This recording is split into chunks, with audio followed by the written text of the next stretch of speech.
Well, welcome back, YouTube. We are back past the prop. It is National Championship Day for some college football. Last game of the season. Should be a fun one. Michigan versus Washington there. Might talk a little bit NBA, not much, just because they're the worst NBA or the worst college basketball slate I've seen in a while. So, assuming it's because the national championship's on, so try not to do too much. But MEAC and SWAC, I got probably like one or two plays, so nothing that I'm too crazy about tonight. But joined as always by my guy Stu. What's good, man? Yeah, no, I mean, we're immediately into National Championship Day right after a stacked weekend of football. The intensity was firing. I had my, late night show with Analytics Capper last night. And then, hey, we're right into college football right here. So I'm excited. It's going to be a fun game. I think really most important, last year I was like, not even excited. Like I think the reading was on the tea leaves for a lot of people. Like it was kind of obvious at a certain point that this could just be terrible. Like this game could be completely terrible. And it ended up being that way. This year, I don't think so. I think no matter what, no matter which side you're on, I think we can all agree it's going to be a good, entertaining game. And for me, as a prop bettor, that's what I want. I want a close game. I want both teams going at it. And I think we have some good betting opportunities in this one. Yeah, this was a line I was not expecting to see. Yeah, it's a little weird on my end here. I know we want to get through and actually get through our regular season NFL numbers, our final numbers of the season after 1-3. Last day of the season there ended up at 11.97 units, 54 and 45. Pretty happy with that, and I mean our first 2 weeks was unreal. Had a little skid in the middle, and then we ended up kind of going off in those last 3 weeks. Besides week 18, but week 18 is always usually a tough one, unless you're just a straight trying to bet on the incentive crap. We talked about that a little bit there, but thought we ended up with a pretty good season. Not too bad. Oh, yeah. I mean, talk about 3 straight years of 10 plus unit profit on a show. I mean, there's a reason you watch a million of these shows. No one ever tracks the picks, right?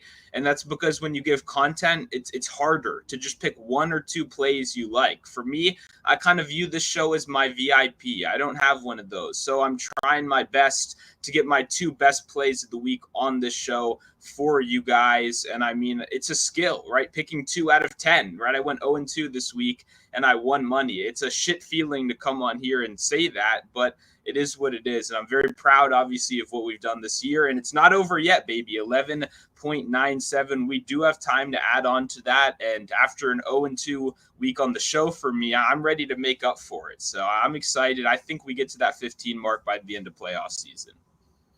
Yeah, shout out to my Packers last night, just doing some big things. Obviously, I love Jordan Love doing his thing. Just continues to cash overs at an alarming rate.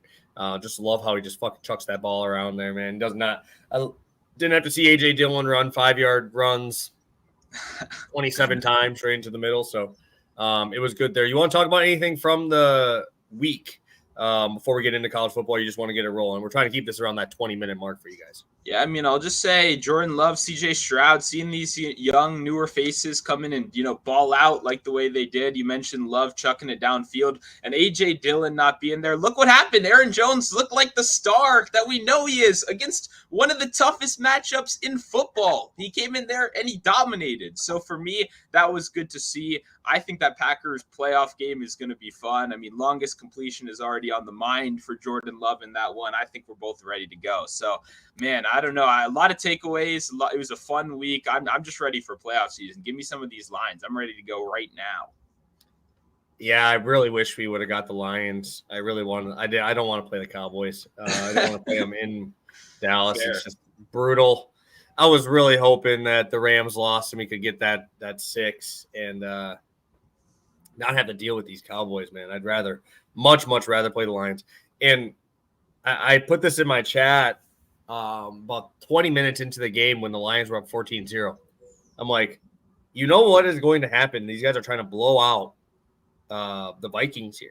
They have all their starters. And I literally said, the most lying things that's going to happen, you are going to play your guys too long and someone's going to get hurt.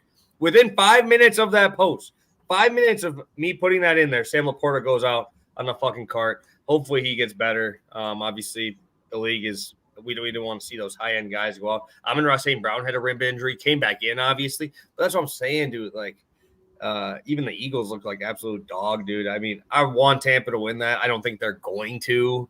But, man, shout out to Tampa, and Eagles look like absolute dog heading into the playoffs. So.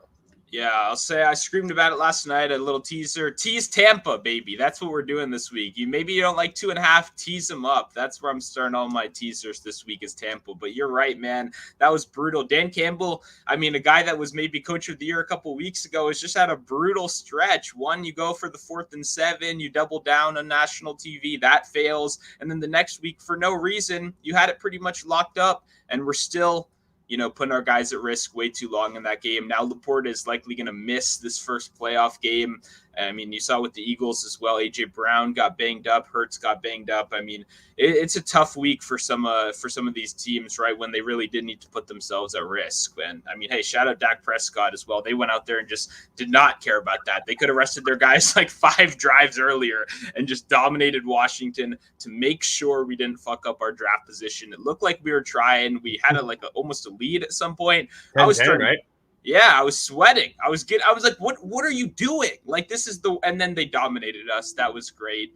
I didn't want to better. I want my pick. I don't want to beat the Cowboys in week 17. So it was a good ending. Got some good stuff coming up. I'm super excited. Yeah. Pretty good slate.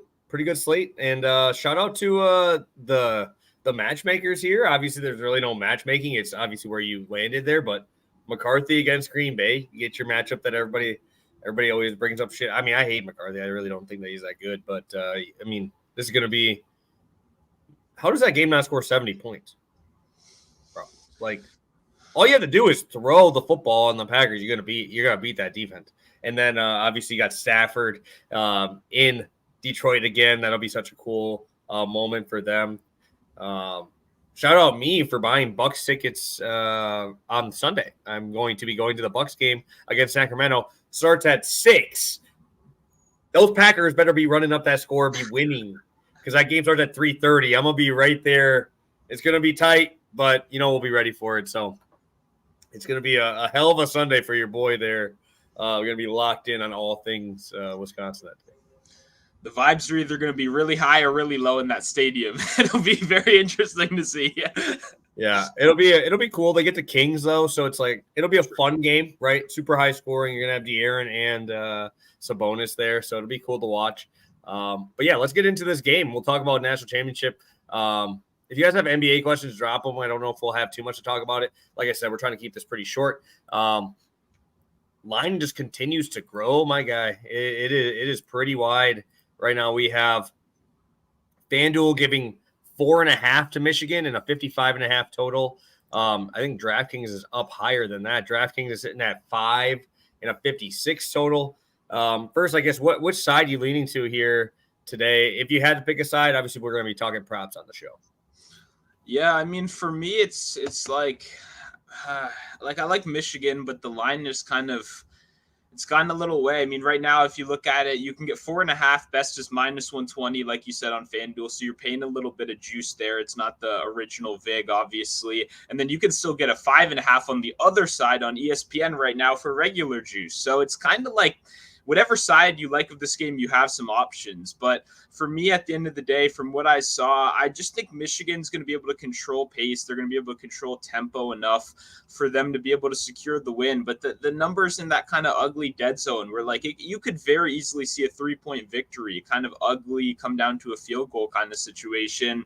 And the money line at one point, -175, -165 isn't too bad. Now it's -200, so there's no wiggle room there. It's full on heavy juice. So for me, I like Michigan, but I don't know if I'm going to be able to bet it too heavily at this current number right now. Yeah, no, I mean, if I'm getting 5.5 points on Washington, how do I don't think that Michigan covers by margin here, bro. I really don't.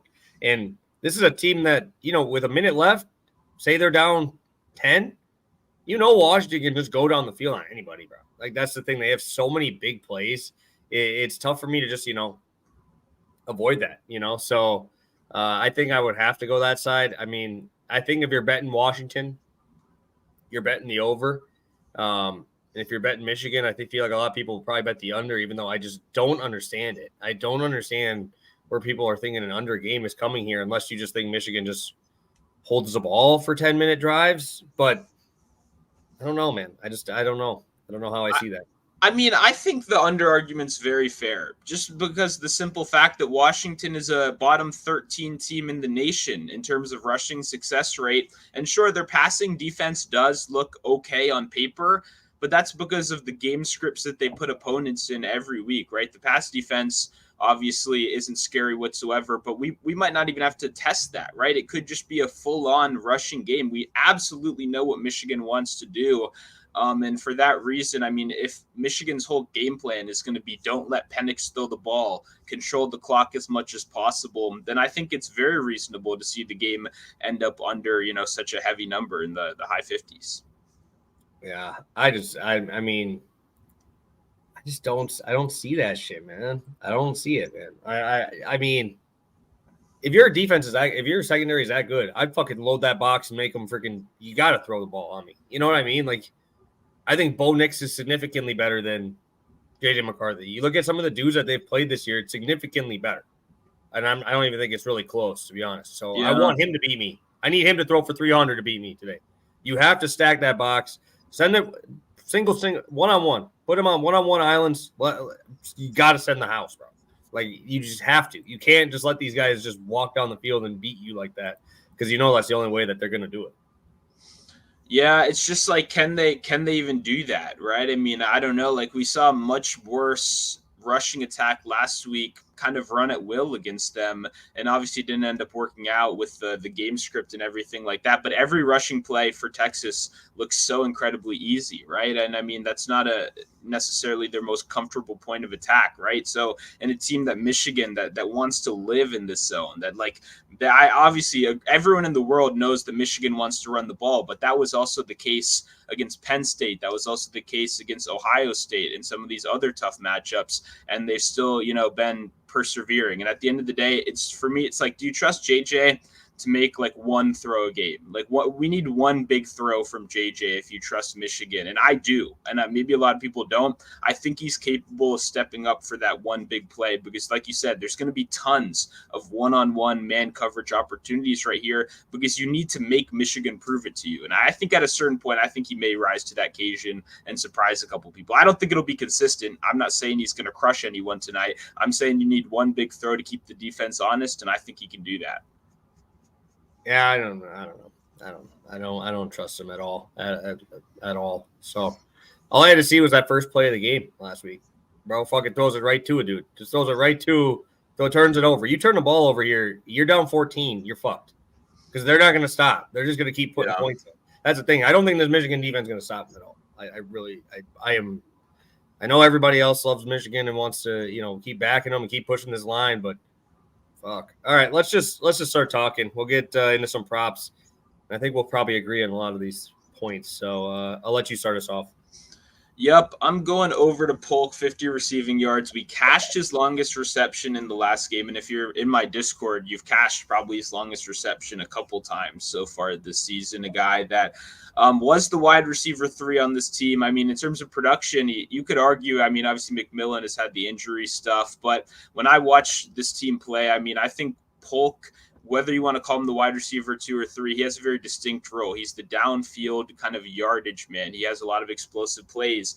And for me, when I look at how this Michigan defense is laid out, I mean, from everything I'm reading from all the smartest minds, Michigan's slot corner is amazing. Like, obviously they have very good secondary across the board, one of the best in the nation. Every one of them has a super high, top 10th percentile PFF rating or whatever. But from everything I'm reading, the slot corner play is very, very good for Michigan. And that's going to give McMillan maybe more problems than anyone else, who's had his most success winning out of the slot so far this year. And then Rome, obviously, our guy, the GOAT, the man, the myth, the legend, is going to be the number one priority. I mean, this guy, I'm super excited to see him in the NFL. To me, I don't even know, like, thinking of a player comp for him is actually incredibly tough. It's almost like you kind of combine like a Cortland Sutton that can like dominate downfield, and then you also add in like a Brandon Ayuk who's like shifty as hell, can win with yak. Like this guy's a beast, and everybody knows this guy's a beast. So for me, he's obviously going to be the primary concern in slowing down this side. So who I think gets the best coverage opportunities for me, I think it's Polk. From everything I'm reading, the downfield chances, they're going to be few and far between. This is a good secondary we're talking about, but I think Polk is going to have the best, secondary coverage opportunities, which is good. You're not just playing the player, you're playing the personnel. But what I love about Polk, obviously I mentioned the longest receptions. I mentioned pretty much 20 yards per attempt in terms of air yards when he's out there. This guy can make a big play at any moment. I love the big play potential. And I think no matter what, you kind of mentioned it, whatever side of this game you're on, passing is the whole game plan for Washington here. I mean, the running back banged up at the end of last game. You saw him like kind of crying on TV. Now he's saying it was nothing.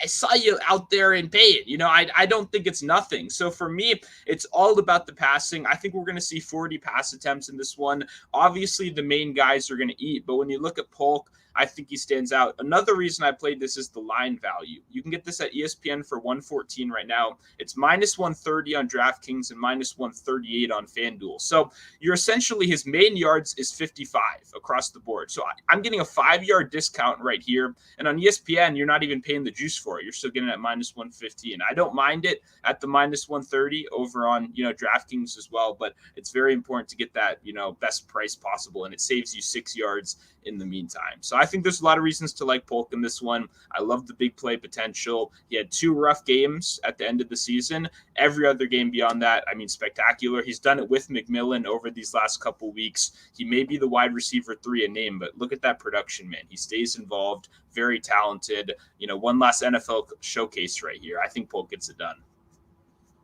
No, I like Polk. I like it, what he does for this team. I like how he gets down the field a little bit too.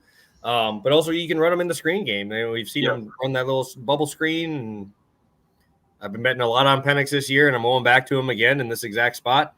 I know there's a lot of people here who, really like this Michigan defense, and I get it. If you look at numbers, you should like them. But my God, dude, I don't think that there's one quarterback in the Big Ten that ranks in the top 50. What would you say? Top 50 in college football?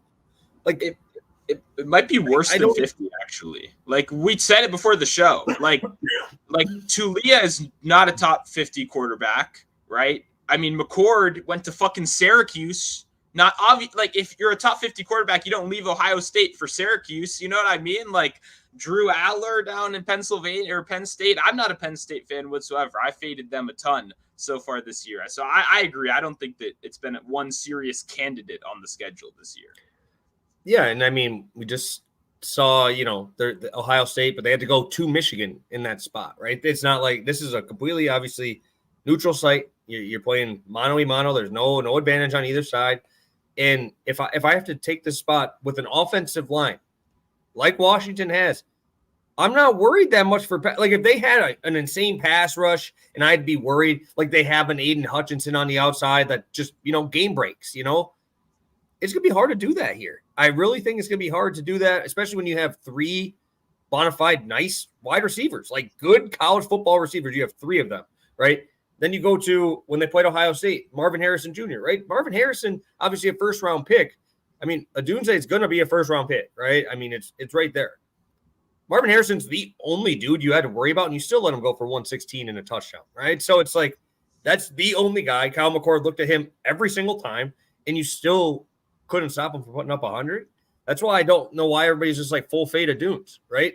Michael Penix is going to put that ball exactly where he wants to put that ball. And I think Michigan will have success running the ball, but I don't think they're going to have success defensively at all, right? And everybody's saying like EPA per play, all this bullshit. Yeah, against who, bro? Like, I'm telling you, I've watched so much Big Ten. I've literally watched the Badgers all year.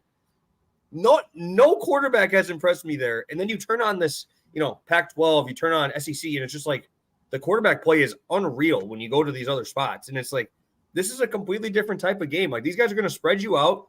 Who's doing that in the Big Ten, right? I mean, dude, these guys had to play fucking Iowa, bro. Like, Iowa's not even a competent like Division III offense, bro. Like it's that bad.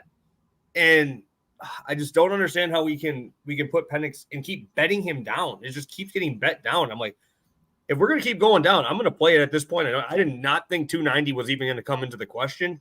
You just saw what he did to Texas there. And mind you, this dude played in the Big Ten. Like he played Big Ten defenses before, bro. Like this isn't like it's going to, the game's going to speed up, you know, like everybody was saying about Michigan's offense against SEC defense in Alabama, right? It's not going to speed up for Penix, dude. He played at Indiana for 3 years, bro. He put up 390 on these dudes 3 years ago, right? Penix threw for 390 against Michigan in that 2020 shortened season. So it's like, I don't understand where people are thinking that it's just going to be a huge step up just because they play defense in the Big Ten. They also aren't playing like Marvin Harrison's probably the dude, right? The dude in the Big Ten for offensive skill player. Like you're going to have 2 or 3 guys that are very competent skill players. We've seen Johnson out of the backfield get some catches as well. I think Penix is going to have to put it on his shoulders. That's what you want to do. And in a game like this, I don't see it as like a game like that USC game where they're trying to run the ball 20 times. They're not going to be able to run the ball on Michigan. I don't think is going to happen. It's going to come down to, hey, Penix, it's your last game, buddy. Let's go out there and show it off, sling it around. And I know he's going to make a couple of those big plays. He always does. And obviously you talked about yards after the catch. All 3 of those dudes are phenomenal in that aspect. So, dude, I'm really excited to watch Penix just throw this ball around on this defense because I think people are going to be really surprised. And I mean, you saw him against Texas, and they're like, Michigan's a different animal. I mean, Penix is a different animal than they've seen too this year. So I'm excited. Penix is going to cook today. I'm excited. Yeah, I think for me, the number one thing that I'm watching for this prop and something we haven't talked about is Michigan is 3rd in the nation in pressure rate so far this season, 47% pressure rate. So even when you factor in that half of those games are against like Eastern Georgia State University, and that of course they're going to get a lot of pressure, they still were successful in the higher leverage games and getting pressure, right? That's just something they've been good at all year long.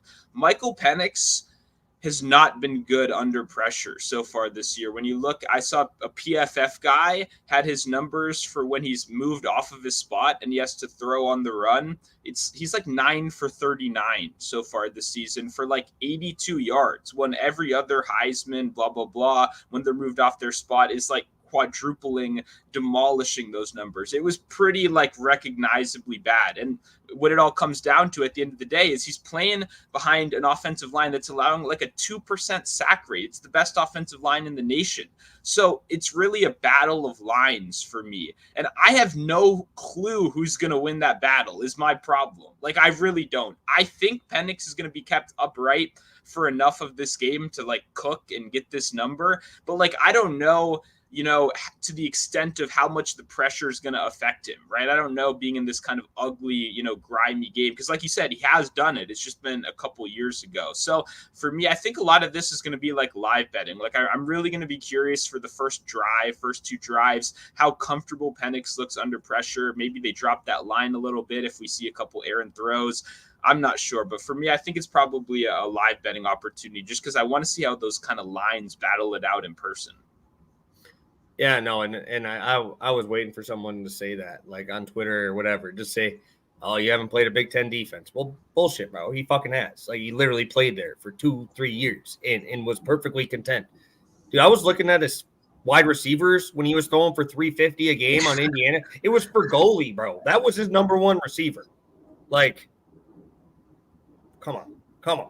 And now you're getting a wide receiver 1 NFL first rounder talent. You know what I mean? Like that's where it kind of throws me for a wrench here. But yeah, dude, I'm looking at these last 4 games, bro. It's like Maryland. Are you afraid of them? That was a 1 touchdown score game, right? I mean, on the road, right? They only beat Penn State by 9. I think Penn State was absolutely god awful this year, right? I mean, I don't see it, bro. I don't see them slowing this offense down.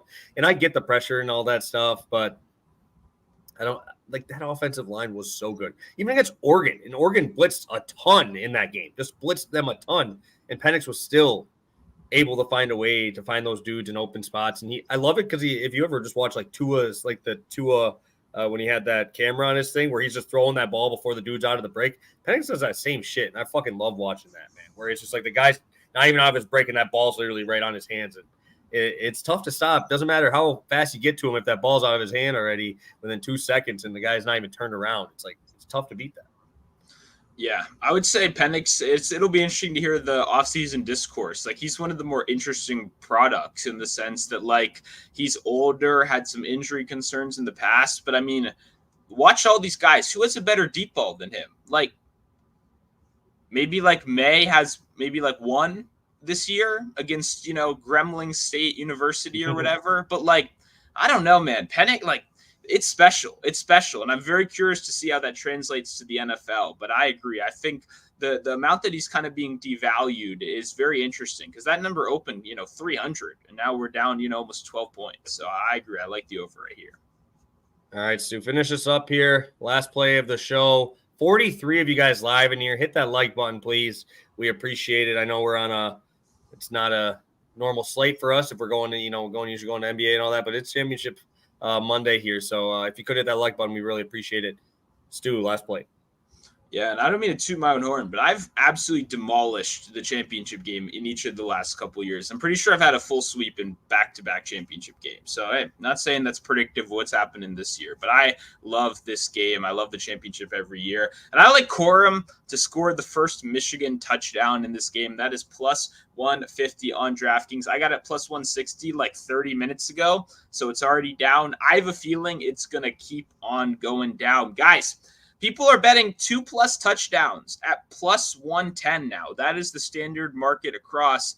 But you can get him to have the first team touchdown at plus 150 when the regular first touchdown market is like plus 180, most plus 200. Like, the number just doesn't make sense to me. And that's obviously why I was immediately attracted to it. If you've watched my stuff this year, I've jokingly called Corum touchdown the whale lock, goat lock of the century. Last week, it was it was minus 190 last week.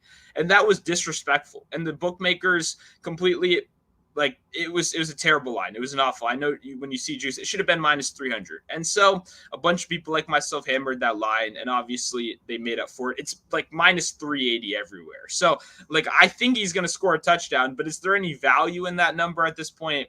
No, there's not. And hey, if you try to be like me, you go, okay, I'll bring Corum down from 100 rush yards to 80, and I'll throw in a touchdown. They are absolutely not letting you do that. The correlation penalties are insane. You get like 10 points of juice for a minus 380, which doesn't make any sense. So, long story short, they're making it very hard for you to bet his touchdown tonight, and that's for good reason. If you've ever watched Michigan in the red zone, Blake Corum is the playbook. That is it. If you look at J.J. McCarthy, I see this every week. People bet his rushing touchdown at like plus 200 every week. Look at the numbers.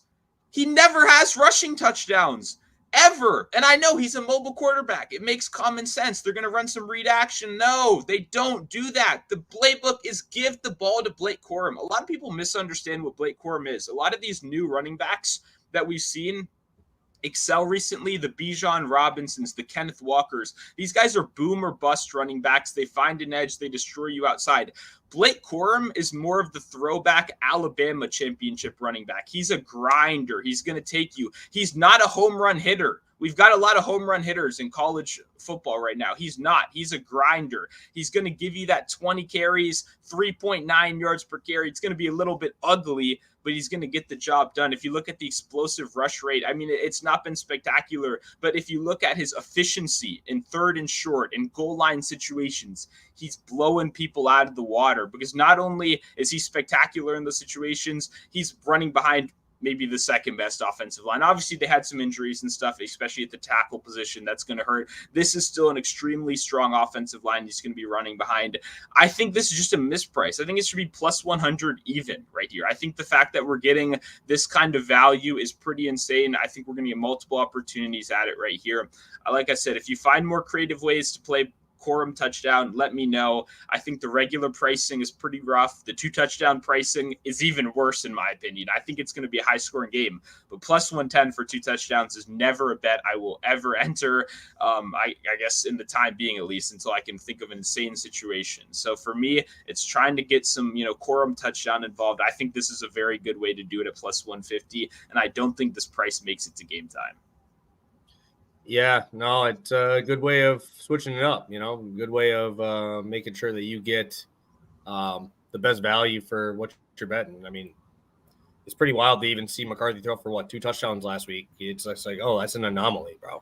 He doesn't do that ever. So, yeah, I don't mind it. And this is gonna be his. I mean, dude was playing at Michigan and what? He was there when Penix was there that first time, right? I mean, he's been there forever, man. I mean, last game, I don't know. Does he even get drafted? I don't think he gets drafted. I think he becomes. This is your last game, bro. This is the last game. I think he's a solid. I think I'd love to add Corum to my team as an undrafted free agent. That's to me as an anti-running back drafter kind of guy. And when you look at Keaton Mitchell, a diamond in the rough last year, I would much rather try to build, these gritty, tough Corum-like guys and take him as but he's not going to get drafted to your point. And I agree. This is his swan song. It's his fine. And he's been injured too. If you look at Corum, had the knee injury last year. They've been restricting his touches a lot this year. They normally take him out really early. I don't think that's happening here. I think they let Corum go crazy. I agree. It's his last chance. He might have 4 touchdowns. Unfortunately, it's only going to pay plus 1,200. So we'll see. Yeah. No, well, okay. Let me, let's put this other. What would be the lowest line that you would take Michigan at since you're a Michigan backer today? What would be the lowest line if it started just reverse steaming against Michigan? What would be the lowest one you would take it at? Well, if it got to 3.5, that means I could probably buy 3 with juice at minus 130 or something. So that's probably how I try to do it. But just at minus 110, I don't think it's making it to a spot where I can bet. It's too late. Your window was early, right? I got a little 3.5, a tiny bit there, quarter unit, and then half unit at 4. You can get 4 at minus 105, something like that. But the juice matters a lot on spreads. You got to remember. So for me, it's kind of I think you missed your chance to back Michigan unless you just want to grab that money line. And, Michigan/Corum touchdown is minus 130. I think that's a solid way to go. I'd rather bet Michigan to win and Corum to score a touchdown at minus 130. Spots will probably boost that by the end of the day. I would bet it. You can maybe get $50 additionally at plus 100. I'd rather do that than betting the spread because I don't want the margin. I trust and respect Penix and this Washington offense too much. And I agree with a lot of what you said about how we're just blindly looking at numbers with the Michigan defense. It's not that I don't respect it, but if you look at their numbers against, Hawaii, then of course they're the number 1 EPA defense in every category because they played nobody all year. So I'm not really super interested in laying Michigan outside of the money line, to be completely honest. Yeah, I wish they had a Ken Palm for strength of schedule on these big teams and non-conference because their non-conference schedule was dog shit. Absolute fucking dog shit. So you played dog shit for non-conference. You played no quarterback like we talked about in the top 50, bro. So it's just what are you? Are you a fake or what? This is the time to show it. And I'm excited. I think it'll be fun. And let's go, Penix, baby. It's your time. You got anything for the people here, Stu, before we head out? I don't know. It'll be a fun game. I say if you have any questions, it was a little shorter today. Feel free to drop them in the comments. We'll get to them. If not, DM us on Twitter, all that stuff. I'm over in Discord all the time. I love college football, man. I'm going to miss it. I never thought I'd say this sentence 3 years ago. But honestly, if you have props in your state, especially winning at college football is very doable. If follow the right people, you get the right information.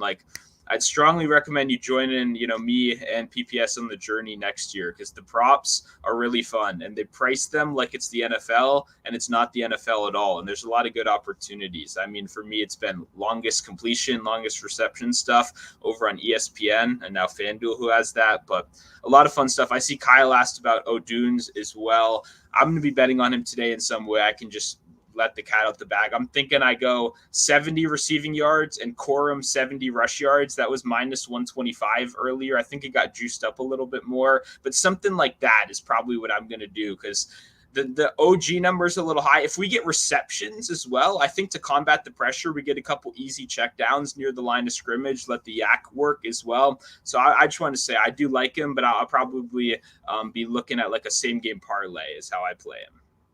Yeah, dude, I kind of fuck with this. I'm playing around on a couple Camby books I have offered on here, and it's Roma Dunes to lead the game in yards is like minus 160. That is fucking crazy. Total yards or receiving yards? Receiving yards. Okay. Yeah, that.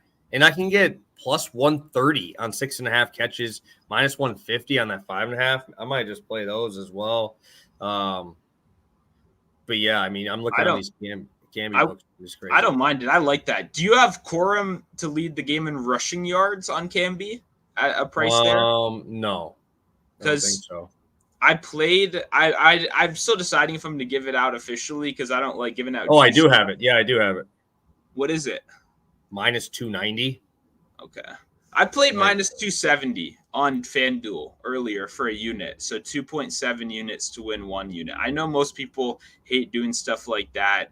But to me, I truly don't think there's any competition here to win most rushing yards in this game. I truly don't. I think it should be minus 500. So I bet minus 270. I don't know if I'll give that out in any official capacity because I don't want people to throw things at me. You can manage your bankroll however the fuck you want. I'm not here telling you what to do, but I personally think that's good value compared to what the market should be at. Yeah, no, I'm looking at it and it's just like I might take his under longest rush, fucking 21.5. Like I might take that. That's fucking high. I noticed that it was too high for me. If you're going longest rush in anyone, pro tip, go do it on JJ so you negate the sacks taking it back. I've seen some people post his rush yards already. I'm not doing that. I'd much rather just take a longest rush. I did the same thing with Milrow last week. You just want to avoid the sacks and stuff like that. All right, last thing.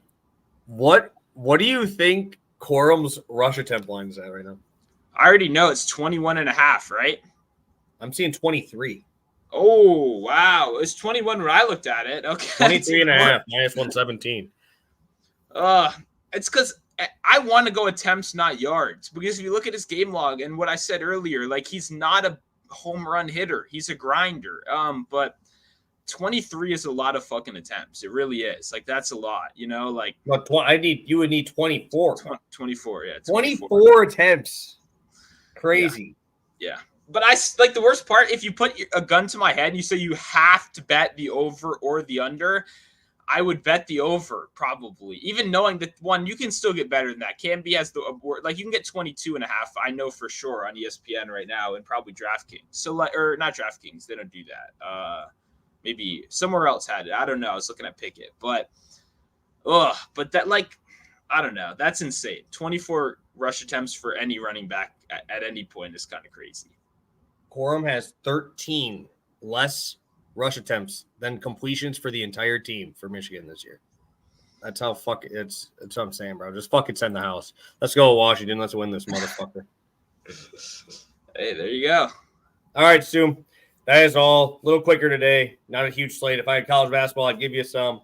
But there's not much out there today. And the NBA today looks like a fucking crapshoot. No Damian Lillard, no Jason Tatum, no nothing. So it's gonna be crazy in that aspect as well. So thank you guys so much for tuning in. We'll be back Wednesday, I'm assuming, with NBA on that day. Friday we'll have some NFL. And Monday I think we'll have some NFL next week as well, with the game being on Monday as well too there. So should be fun. Thank you guys for tuning in. We appreciate you. Hit that like button on your way out. 38 of you guys still here. Might as well hit that like button. And thank you guys. We'll see you on Wednesday.